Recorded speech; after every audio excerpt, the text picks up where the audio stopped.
Bakit sakali baka pwede bigyan ito sa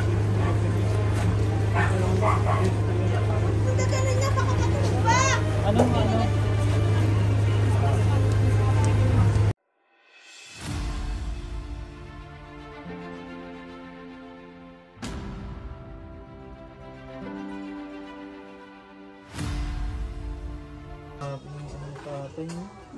Kailangan ko ng isang damit. Kahit ganyan yung kalagayan ni tatay, gawan pa rin natin ng paraan. Baka sakali doon. Yan sa Usbin na lang daw dadalhin yan eh. Oo, baka sakaling maging okay pag nilagyan ng dextrose. Yan, hintayin lang natin yung ano, yung stretcher. Wala, iba na din siya. Stretcher na yung antay. Ang lamig na ng mga kamay, nawakan ko. Tinawag ko siya, di ba? Malamig na yung mga kamay? Wala naman si tatay. Nakalak na rin yung panga niya. Oh, parang wala na rin ano eh. Tingnan mo. Na eh. Walang lamig bench. Kaya na lang, dali na sa ospital para ano. At least hindi natin hinayaan na mawala ng buhay na ganyan lang, di ba? Kaya nga. Yun na lang, dalhin sa ospital. Willing naman si Ate Sara magbantay. Ikaw mag ano, bantay te? Diyan lang. Diyan lang sa, yun ano, eh, sa kanlalay. Kanlalay. At malay mo lumakas pa. So, Nung nakaraan daw, nung inuwi yan, malakas na daw yan eh. Eh, ang malakas kasi ng swiruhan. Oo. Baka sakali. talaga sa araw-araw, lalos mababa ang oxygen. Tsaka inuubos ng uod yung ano niya. Oo. Saka kumakain ng bakterya yung sugat. Kaya natin. Pasok ka, tingnan mo. Picture mo yung mukha ni tatay. Nakalak na yung ano niya, bench. Hindi na ano? Hindi na ano. Hindi na mapapakain. Kaya kailangan dextrose. Labot na pala yung mata niya. Wawa naman si tatay.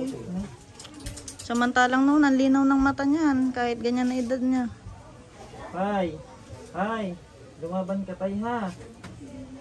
Wawa naman si tatay. Lumaban ka tay ha. Tay, mag-ano ka doon, magpagaling ka sa ospital ha. Tay. Ano na, sigaw pa to eh. Hindi na baga nagsasalita. Kahit tawa kami yung sugat niya, hindi na siya yung active. Tay, magpagaling ka sa ospital ha. Ha? At pag lumakas ka, pag naano yung paa mo, tapos lumakas ka, kunin ka namin. Kami mag-aalaga sa'yo. Nung ka na namin aalagaan shelter. Oo. Kailangan mapagaling na yung sugat mo doon sa ospital. Kahit na, lubog na ang tiyan eh. Nakaano na nga daw. Lubog na ang tiyan ni tatay.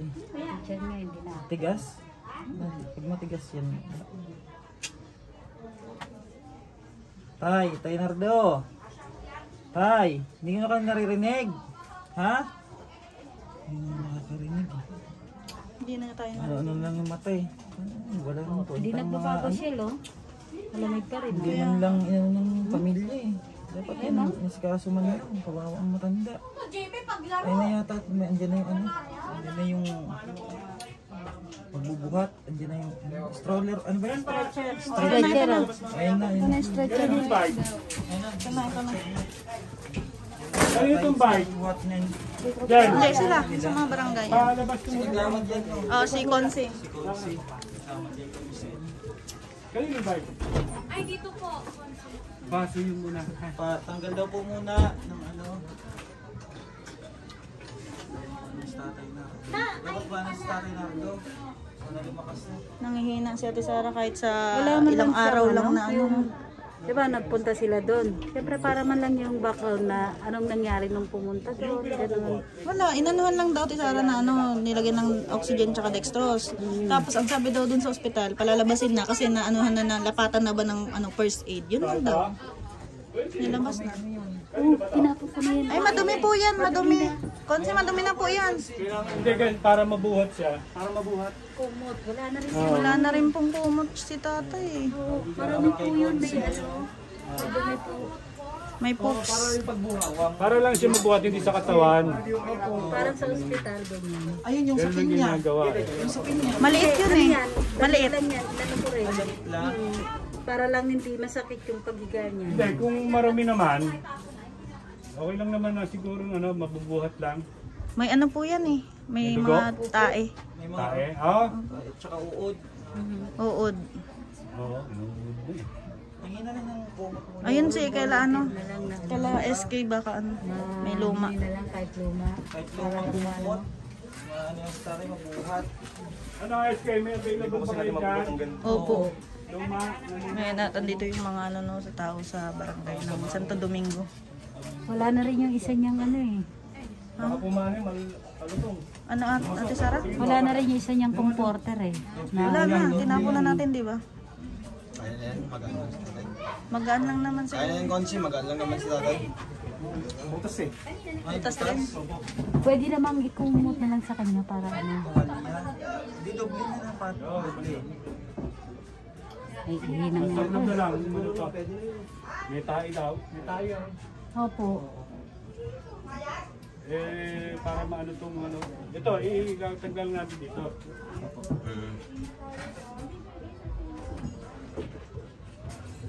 Ano ko naman, ikumot na lang sana sa kanya para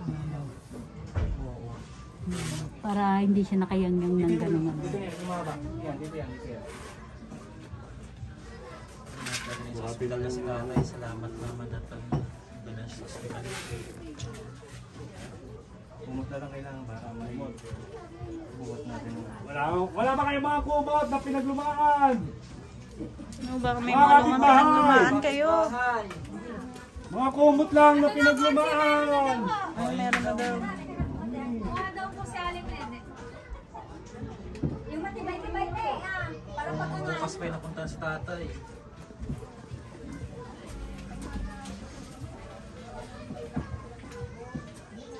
Bukas pa yung napuntahan, wala na.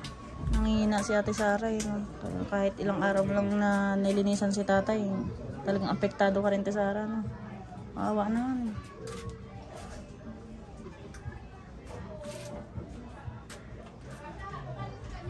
Hindi ba nakakain yun? Ulo mo na, ikulot yung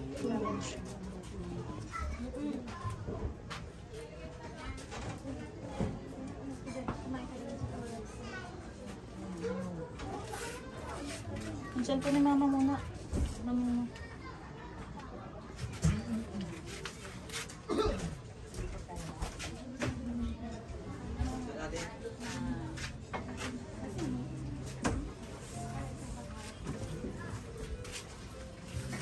Yan na lang siya.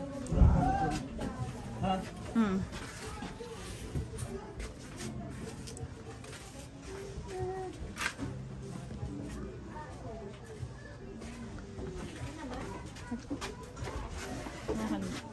isa pa. Yeah. Gamitin ko sa cellphone. Kay Ben siya. Papasok ko naman sa kanya. Ano Ben? Okay na?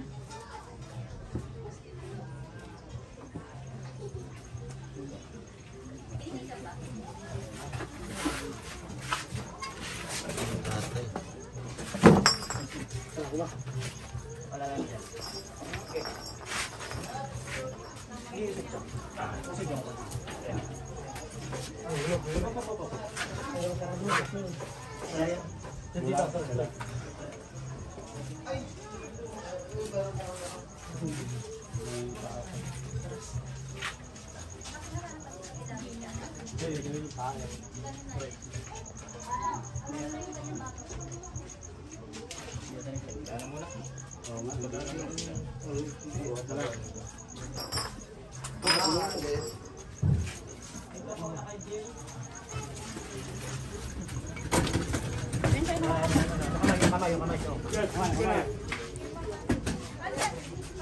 Ah,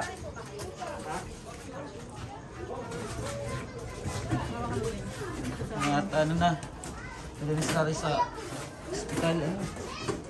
Nasa sila mama na? Ayun na yung ano. Buti na gano'n yung mga barangay po. Dito, tabi ka muna dyan. Dito muna. Kiraan Tabi ka po. muna dyan. Dito muna. Dito, dito, dito ka, dito ka. Dito ka, dito, dito, dito. Dada si Nato. Ayun, at sana gumaling si tatay pa para ano pa, magtuwan pa yung buhay niya.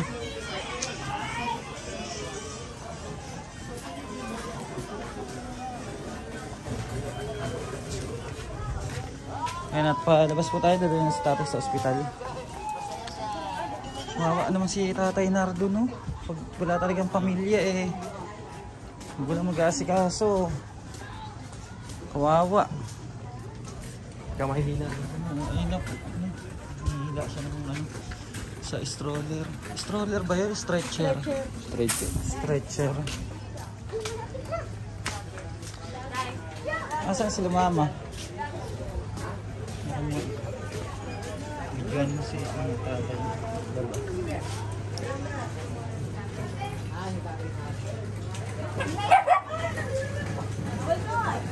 Si Preston.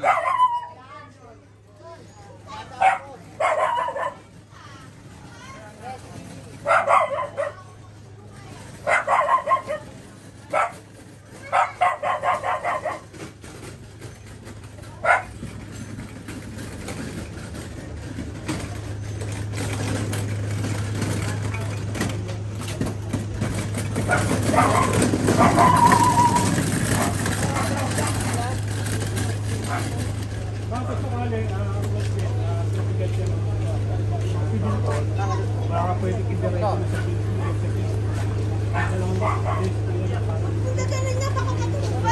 Ano? Ayun na at ano, nadaling na si tatay sa ano, sa ospital. Salamat po sa barangay po Santo Domingo. Santo Domingo, Binyan, Laguna. Thank you so much.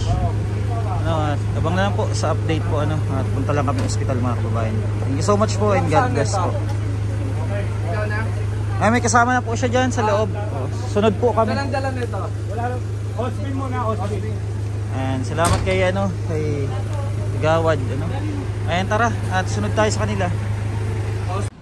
Yung mga kababayan ano, nahatid na po natin si tatay sa ospital at hintay na lang po kayo sa update. Salamat po sa mga barangay tanod na tumulong sa atin sa barangay po ng Binyan, Santo Domingo, Binyan.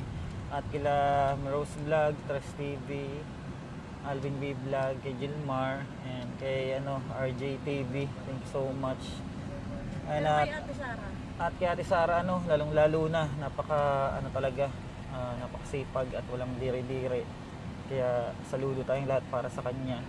Sa kabila ng hirap ng buhay niya, gagawa niya pa rin makatulong sa ating mga kababayan. Kaya update na lang po namin kayo at maraming salamat po sa panonood ng video at sana i-share nyo to at huwag nyo kalimutan mag-subscribe. Thank you so much at punta pa kaming Taguig para ihatid yung ating na-rescue. Maraming salamat po and bye-bye. God bless you all mga kababayan.